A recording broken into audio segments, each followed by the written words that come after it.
ano, vamos dar início à nossa aula de Geografia. Aqui quem fala é a Promeire.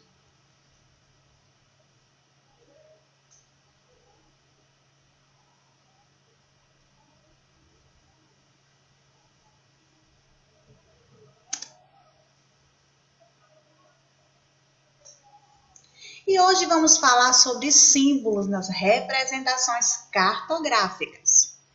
A simbologia dos mapas confere às representações os seus significados, auxiliando o processo de comunicação. Dessa forma, eles devem apresentar alguns elementos básicos para instrumentalizar e facilitar essa comunicação, tais como o título, a escala, coordenadas de localização e a orientação. Símbolos nos mapas. Os mapas são instrumentos de comunicação, pois divulgam um aspecto de um dado, espaço ou região geográfica. Dessa forma, eles devem conter elementos que facilitem essa comunicação. Além da simbologia, é essencial o uso de legendas que facilitam o entendimento dos mapas. Como a gente já explicou lá na aula de Geografia, viram aí que nos mapas eles precisam ter símbolos. Esses símbolos servem para nos orientar, né, para dizer que estabelecimento é, como chegar até ele, né? Então esses símbolos eles vão identificar cada estabelecimento do mapa.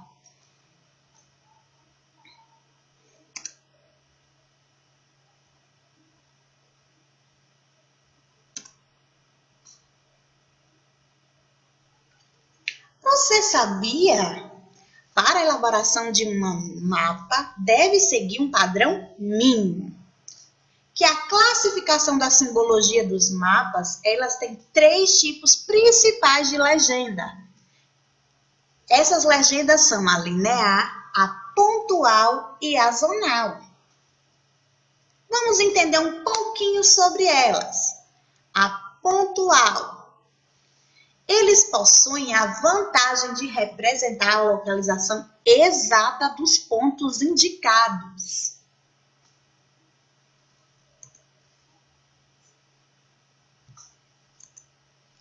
A linear são aquelas utilizadas para representar objetos e elementos de larga extensão. Como exemplo, temos a representação de rodovias, de ferrovias.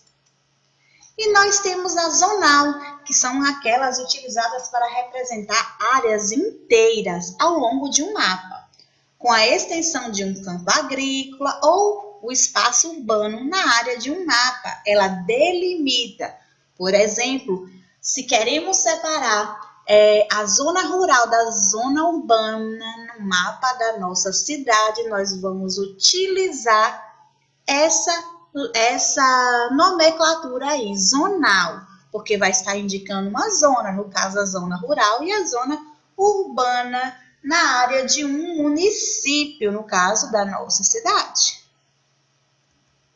Agora vamos ver no módulo. Símbolos e representações cartográficas sejam compreendidas corretamente, elas são compostas de símbolos. Observem a seguir, nas fotografias abaixo, ao Museu de Arte Contemporânea de Niterói, que fica localizado no município de Niterói. Visto de frente, é uma visão horizontal. Quando observamos um estabelecimento, nós estamos tendo uma visão de um lado a outro. Agora observe esse lugar visto de cima para baixo. É uma visão vertical. Vejam aí, quando estamos observando um objeto de cima para baixo, nós temos uma visão vertical. Veja a representação do museu e o símbolo criado para representar seu telhado. O símbolo criado para representar o telhado do museu foi este círculo aqui, ó. Então, agora que já sabemos qual é o símbolo que representa o museu, vai ficar bem fácil de identificar ele nas imagens a seguir. Agora observe como os elementos do espaço são representados em uma planta por meio de símbolo. Note a semelhança entre as características dos símbolos e as dos elementos reais, como cores e formas. Observem aí que é fácil de identificar qual é a localização do museu, porque nós já vimos uma foto vertical dele, de cima para baixo.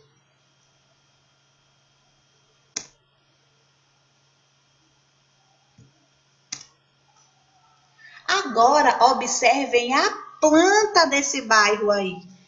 Também é fácil identificar o museu, porque nós já sabemos qual é a representação simbólica desse museu na cartografia, ó.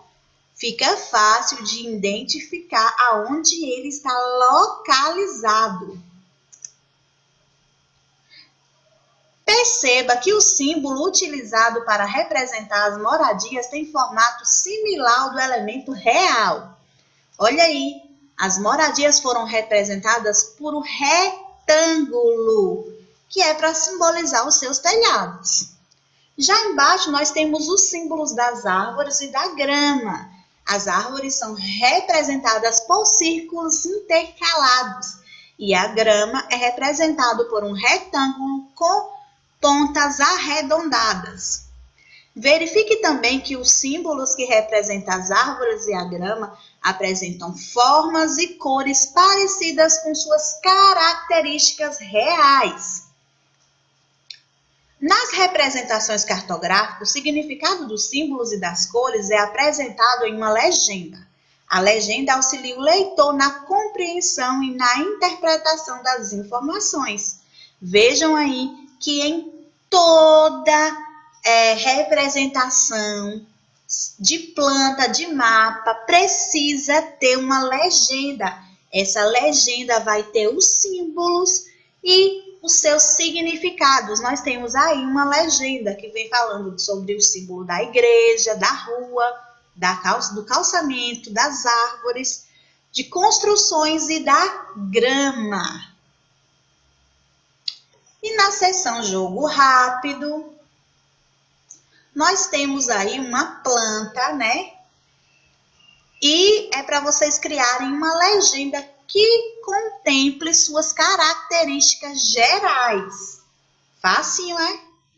Facinho de fazer agora que já sabemos como introduzir os símbolos e as legendas representativas de um mapa, de uma planta. Agora chegou a hora de sabermos o que é maquete. Maquete do bairro. Maquete é um tipo de representação em que as características de um lugar são registradas levando-se em consideração 3 dimensões: o comprimento, a largura e a altura. Já as plantas e os mapas são elaborados em uma superfície plana, portanto, tem apenas 2 dimensões, comprimento e largura. Observem a imagem a seguir. A maquete de um bairro pode ser produzida utilizando materiais recicláveis, como embalagens de papel ou plástico, sucatas, que podem representar moradias, estabelecimentos comerciais, entre outros elementos. Observem a seguir como Caio e Júlia fizeram uma maquete do quarteirão, onde fica a escola em que eles estudam. Antes de produzir a maquete, eles conseguiram os seguintes materiais.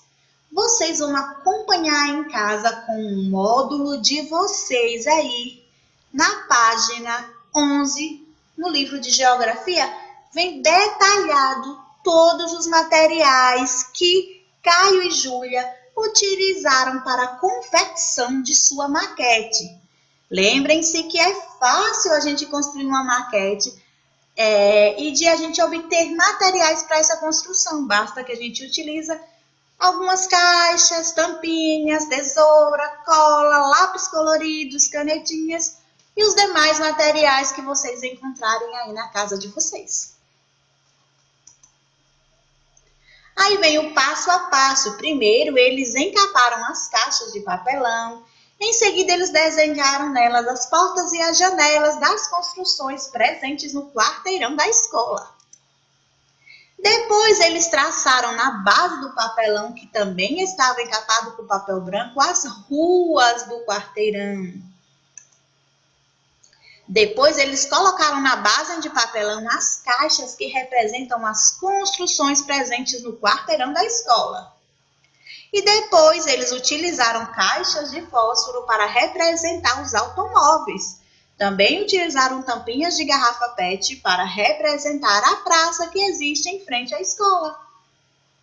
Após finalizarem junto com as maquetes dos outros colegas, Caio e Júlia expuseram na sala de aula a maquete produzida por eles.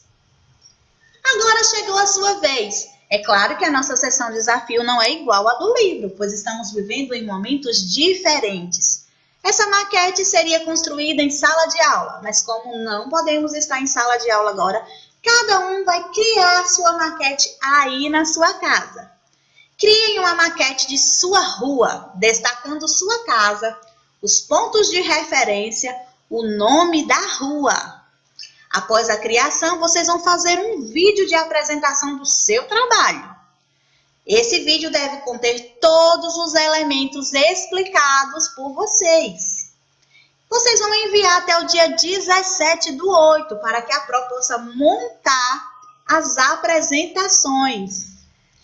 Essas apresentações serão feitas através do vídeo que a Pro vai expor na nossa aula no dia 19. Por isso é importante que todos me enviem até a data de 17/8. E vamos falar agora sobre conectado com a matemática.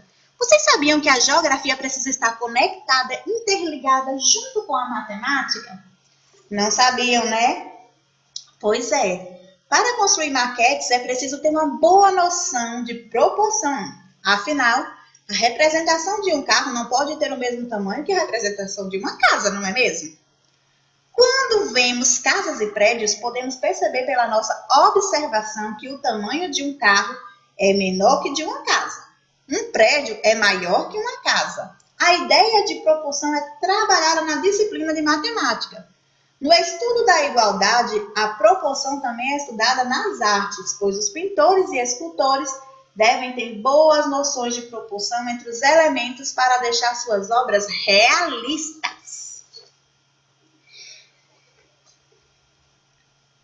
Agora vamos ver o croquis da paisagem. Os elementos de uma paisagem também podem ser representados em um croquis. Observem aí essa paisagem abaixo. Vocês sabem o que é croquis? Croquis é o desenho simples produzido à mão livre. Agora observem a mesma paisagem representada em um croquis, ou seja, em um desenho. Agora é a sua vez de produzir. Produzindo um croquis da paisagem. Você já produziu um croquis de paisagens que você conhece? Que tal produzir um? Para isso, você vai precisar dos seguintes materiais. Uma prancha ou algo resistente que sirva de apoio para o desenho. Vocês podem utilizar o caderno de desenho de vocês. Folha de sulfite ou caderno, já falei, né, gente? Lápis preto e borracha. Como fazer? Vocês vão desenhar, se dirigir até um ponto que vocês queiram desenhar. Vão fazer a observação deste ponto, seja ao ar livre ou seja dentro de casa. Nesse lugar, vocês vão observar a paisagem ao redor. Vão selecionar o que mais chamou a atenção para ser representado. Na folha, vocês vão desenhar todos os elementos que você observou na paisagem. Lembre-se que croquis é um desenho simples, portanto, os elementos registrados não precisam conter muitos detalhes. Depois de finalizar o croquis, lembre-se de anotar seu nome nele. De volta à sala de aula, que vai ser a nossa sala de aula virtual, você vai trocar as suas imagens com os colegas, ou seja, você vai mostrar para os seus colegas a imagem que você criou de algo que você observou. Ao observar o croquis dos colegas, tente identificar a paisagem representada por eles. Certo, gente? E depois sente-se em roda para que cada um observe o croquis elaborado para o outro. Gente, a gente não vai poder sentar em roda, mas a gente está sentado um de frente para o outro, né? Durante as nossas manhãs, então vai dar para fazer essa exposição. E chegou a hora da realização das nossas atividades. Vocês vão realizar as atividades no módulo de Geografia da página 17 à página 21. Faremos as correções na próxima aula. Não precisa mandar foto para um e-mail desta atividade, pois faremos as correções durante nossa aula. Gente, essas são as atividades da nossa semana. Lembrando que a maquete vocês precisam fazer e me enviar o vídeo explicativo apresentando sua maquete até o dia 17/8. Certo? Beijos e até a nossa próxima aula.